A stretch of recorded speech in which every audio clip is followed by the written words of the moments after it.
Hey guys, this is DFS Chan, coming to you live here on February 22nd. I'm here to talk about tonight's LOL DFS Slate.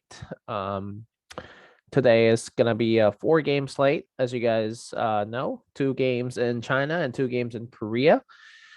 So yeah, let's dive in. I usually go into the Chinese matchups first, so let's mix it up a little bit and go to Korea first. LCK first matchup is KT versus KDF, KT Roaster versus Kwangdong Freaks.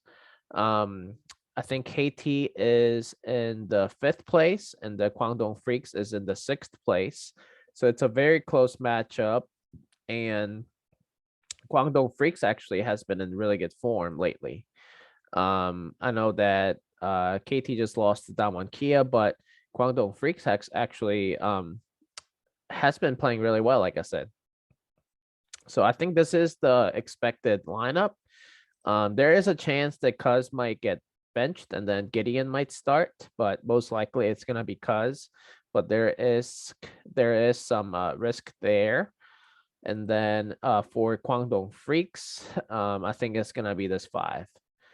But one thing I would like to point out is that Fate, who is a good mid laner, but he was even better last season for Sandbox, I believe. And he had a little bit of a slump, slumping performance early in the split, this split so far. But the last couple games, he's been really, really good. And I think that really was the missing piece for them, because I know Keen and Teddy actually have been playing pretty well. Keen actually had been making some mistakes here and there, like he's not playing as well as he did in his previous years. But Teddy's been solid, and now that Fate is back, I think Fate can definitely take advantage of his superior skills over Arya. I actually think, personally, this is my personal opinion, just based on watching LCK games and being an LCK fanatic. I follow LCK more than any other league in League of Legends. I watch every single LCK game, and I've been watching it for the last 10 years. And so, um, Arya, he played for DFM in Japan last year, and then he signed with KT this offseason. He is Korean. He was playing in Japan, but he's back in Korea playing for KT. I actually think he's one of the worst mid laners in the LCK right now. One of the worst. So I don't know. He plays a lot of utility champions, and he's not like he doesn't win the lane. He's not very good at team fights. I mean, I think he's mediocre. But mediocre doesn't really cut it amongst 10 mid laners in LCK, in my opinion. But Fate actually, with his form back, I really like Fate over Arya. And then LM and Cuz both used to play for T1. They know each other very well. But both have been struggling. So there's not, I mean, I think that's a wash in my opinion. And then Rascal has been playing really well for KT. I think KT's best player this split has been Rascal in my opinion. But Keen, can hold his own, I think. So I think Rascal gets a little bit of an edge here over Keen, just based on the recent form. But I think it's not much of a difference, like not as big of a difference as Arya and Faith, in my opinion. And then Aiming and Life and Teddy and Hoyt. I like Teddy a lot. I like Teddy now that Hoyt and Keen are playing better. So I actually think Guangdong Freaks is gonna win. I'm picking an upset here. And but for DFS purposes, it's projected to be the lowest in kills based on the Vegas odds. It's the total over under kills for this matchup is sitting at 23. So, supposedly it's the lowest, but we'll take a look at the actual combined kills per minute metric for each of these matchups and then see if that lines up with the Vegas odds. So I'm picking an upset with KDF. So I'll put that here. KDF over KT. Fate. Arya.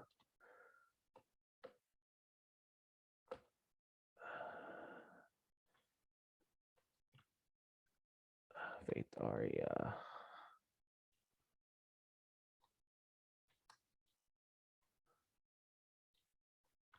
Other lanes. I'll just put that for now. And then the second LCK matchup is T1 over T1 over DK. T1 versus Damwon Kia. They're all starting the exact same starters, except for maybe in the top lane for Damwon Kia. Birdall should start, and he will most likely start, but there is a chance that he may not start because they have two top laners. But I really think Birdall is still gonna start, in my opinion. I know he's been struggling the last couple games again, but long story short about Damwon Kia, I can say so many things. Obviously, they went to the World's Championship last season, and then their team kind of broke up, and only Canyon and Showmaker stayed with Damwon Kia. Now they bring in Birdall and they bring in Duck Dam and Kellen, or they bring in Duck Dam and Kellen in the bottom lane. And Khan left for Damwon Kia, and Birdall's replacing Khan. I just think this split so far, just based on my eye test and also based on the kill share percentage and kill participation percentage, they just rely on Canyon and Showmaker so much, especially on Canyon. I think Canyon won the most player of the game awards this split in the LCK. I mean, I think he's already sitting at 1,000 points for the player of the game point standings in the LCK. So they won a lot of games thanks to Canyon and Showmaker carrying them. But that's not sustainable in my opinion, especially against elite teams like T1. T1 knows how to play against a team with a carry. Like T1's not gonna get beat by one or two players, in my opinion. I think it's gonna be it's gotta be a team effort. T1 is gonna have a game plan. I mean, I think their coaching is really good. Their coaches are gonna have a game plan to neutralize Canyon. I mean, they'll probably let or make others like Birdall or the bottom lane Duck Dam and Kellen to beat T1.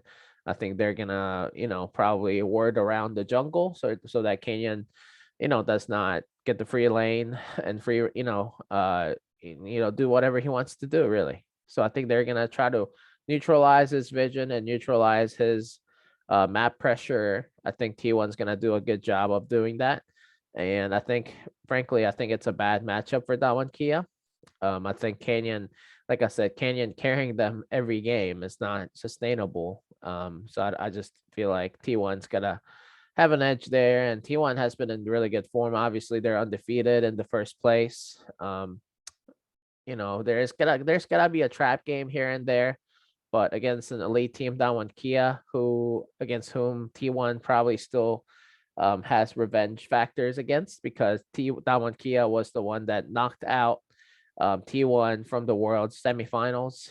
It's unfortunate that they had to meet in that semifinals matchup in the Worlds before Damwon Kia had to face EDG in the Worlds finals. But that series was amazing, and T1 is still bitter about it. I'm listening to the players. I know they just played earlier in the split earlier last month against each other. Where T1 won. Obviously, they're undefeated. I think they're still gonna show up. I don't think it's gonna be a trap game. I think Canyon and Showmaker definitely have the potential and upside to be able to beat T1, but maybe in one game. I think for the best of 3 series, I think T1's gonna be ready. T1 is gonna make adjustments if they lose a game. I think they're gonna be ready to beat Damwon Kia and go for 11-0 for the season. So I'm gonna have T1 over DK. T1 is not gonna lose to a one-man show. That is Canyon or DK. So yeah, I think I have Guangdong Freaks and T1 Guangdong Freaks and T1 winning in their respective matchups. For kill upside, let's look at it before we move over to China. I'm gonna KD Roaster and then Guangdong Freaks. Okay, CKPM. KT is at 0.68 and Quango Freaks is at 0.56. Man, that's slow. Jesus. So average will be, what is that? 1, 2.662. Okay. So that's really slow. It's not even 0.7. And let's look at in their wins, what it looks like. It's even slower.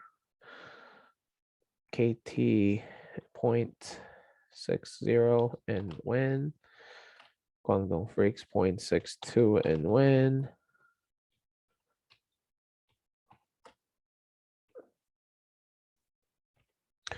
And then 0.75 and loss. So they give up a lot of deaths in their losses for KT. And then 0.53 and loss for KTF. So that tells me Guangdong Freaks plays really, really slow. And I think Guangdong Freaks is going to win. So I think it's going to be a very low kill upside matchup, in my opinion. But it should be bumped up a little bit because of a lot of deaths that KT gives up in their losses. So that's going to get a little bump, maybe to 0.65. Maybe so, but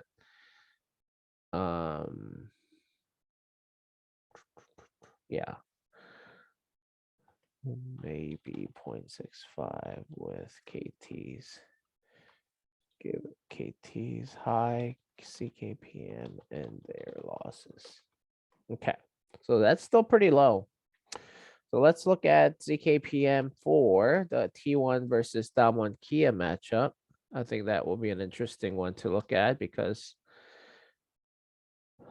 they're both good teams. T1 is at 0.72. Damwon Kia is at 0.60. So average would be 0.66. Yeah. So that's a little bit faster than Guangdong Freaks matchup. Let's look at what it looks like in their wins. T1's is 0.72, so that's about exactly the same, and 0.858. 0.58 for Damwon Kia in their wins.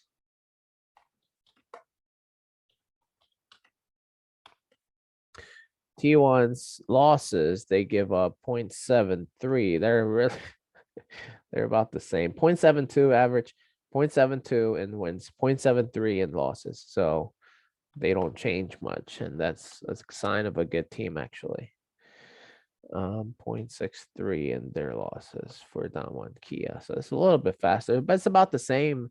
So I think 0.66 is about average. So I do think both LCK matchups are going to hover around 0.65 around there for the combined kills per minute. So that's going to be pretty low compared to the LPL matchups tonight, as you will see here in the next part of the video.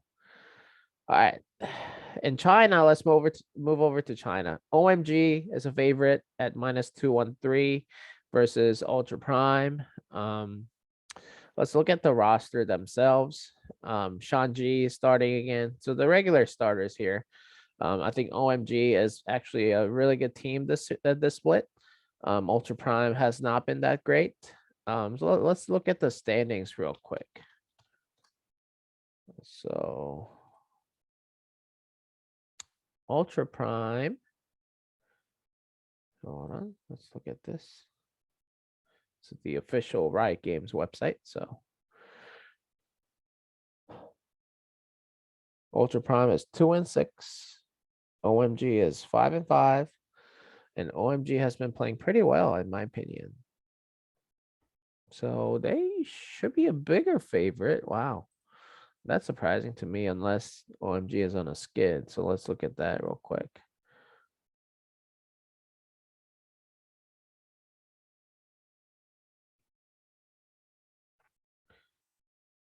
Ultra Prime, where you at?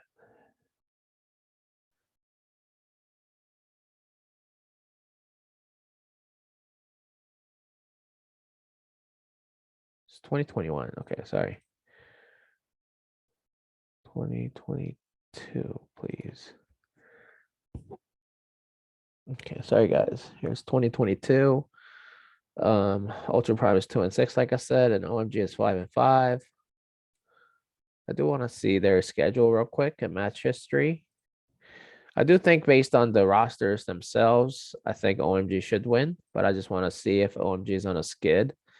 OMG has beaten, let's see, Team WE 2-0. Yeah, so that's a good sign. Maybe Team WE is really bad though. And then JDG lost, Victory 5 lost, both really good teams. Top Esports, they beat them. I remember that game. And then LGD, they lost, which is a bad loss for OMG. Lost to EDG and BLG, both really good teams. So yeah, I mean, I think the fact that they took care of business against Team WE after losing 2 series in a row against good teams, I think that's a good sign. They bounced back. So let's look at if Ultra Prime is on the uptick of winning their games. So they lost to Weibo Gaming. It's actually a really good team. FPX is decent. They lost in a series of 3. Oh, anyone's legend is not that good, but they still lost. IG. Yeah, I mean, I really think OMG should win this pretty easily. I don't know why the odds are pretty low. I think they should be at like 400 in my opinion. So that's very surprising. But I'm still gonna go. Maybe there's funny business. I don't know. OMG over Ultra Prime. I do think Cream is better than Crying, and OMG bounced back after losing 2 series against elite teams. And then I want to see who their jungler, Aki, right? Aki over Hacker. I think Hacker used to play for OMG, maybe. Shanji's good. Yeah, I think I'm gonna have to go. Oh, Abel's good too. I'm gonna have to go OMG. Yeah, I mean, I do think it's gonna be high scoring game. Any OMG game really most likely turns out to be a high scoring game. So OMG versus Ultra Prime. So let's look at combined kills per minute.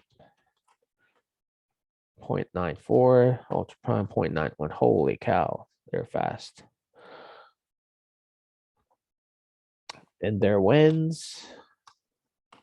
Well, first of all, the average should be 0.93. And their wins 0.94. And their wins 0.89 for Ultra Prime. And then let's see what their CKPM is like in their losses. 0.93 each. Okay. Okay, so around there, 0.93. Yeah, so 0.93, like look at that, and then compare that to the LCK match as 0.65. So OMG matchup should be a very good matchup for DFS purposes. All right, I think OMG is gonna win. And then V5 versus EDG. This is the marquee matchup of the day. And accordingly, this is gonna be the second LPL matchup that will most likely break the slate. I think it could break the slate. I think just generally EDG play tends to play slow.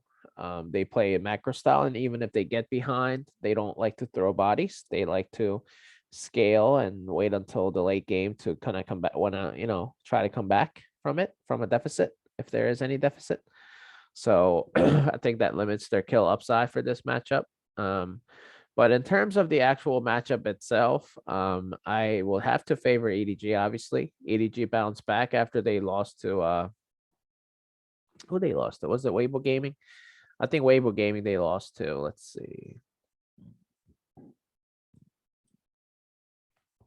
Weibo Gaming.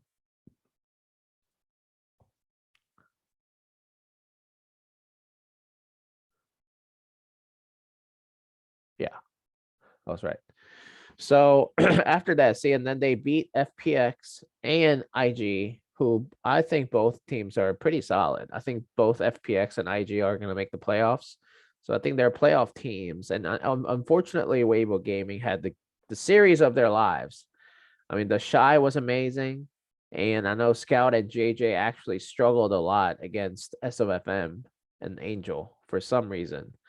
Viper and Mako were still solid, but that was probably the worst game that I've seen out of JJ and Scout. But in terms of the next matchup they played in, FPX versus IG, they took care of business 2-0. So I think EDG is back. I don't know if they ever left. Actually, they just had a trap game and bad series. I mean, some elite teams will have a bad series. It happens. They're humans too, you know. So, but against here, they're going up against Victory 5, who I do not think is as good as, like, let's say RNG or something like that. But they're still a solid team. V5 is a playoff team. I do want to show you where they are. They're in the 4th place. They're 7-1. They're tied with EDG 7-1. So, you know, for what it's worth, they're on a 4-game winning streak. So let's look at who they play against.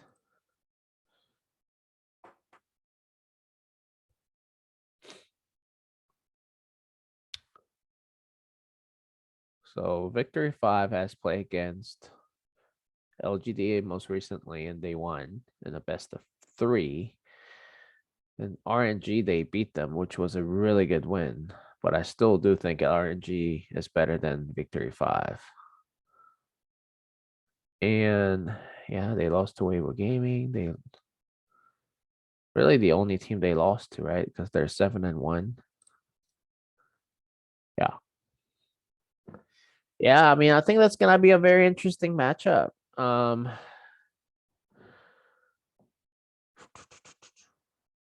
Rich versus the shot.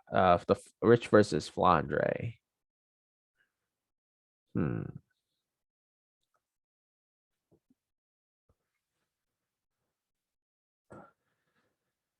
I think Rich has been playing much better lately, but I think Flandre gets a little bit of edge here. And then JJ, like I said, JJ and Scout play really bad in that series against Weibo Gaming, but they seem to be back. So I would have to give an edge to JJ over Karsa. Although Karsa has been playing really well. So maybe it's a wash. And then Rookie versus Scout. That's a wash again. Votek PP God versus Viper and Mako. I would have to give an edge to Viper and Mako here. So I do think EDG has a little bit of better talent, but I do want to see. This is probably how I'm gonna try to decide. Let's look at this. 53.